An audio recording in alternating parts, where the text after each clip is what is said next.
பாஜக வந்து எவ்வளோ பெரிய கூட்டணி வச்சாலும் கூட இந்தியா கூட்டணி கட்சிகளுடைய செல்வாக்கும் தாக்கமும் அதனுடைய வாக்கு வங்கியும் நிச்சயமாக அந்த அணியோட வந்து மிகுந்த செல்வாக்கான அணி தான் இந்த அணி.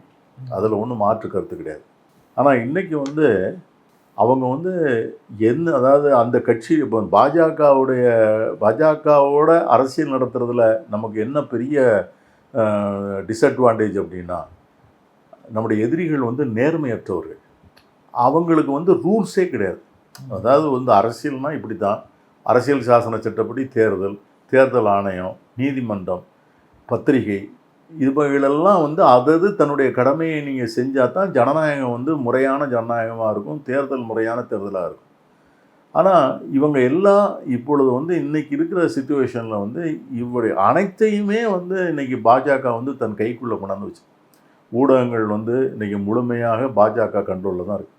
அவங்க என்ன நினைக்கிறாங்களோ அதை தான் பேசும்.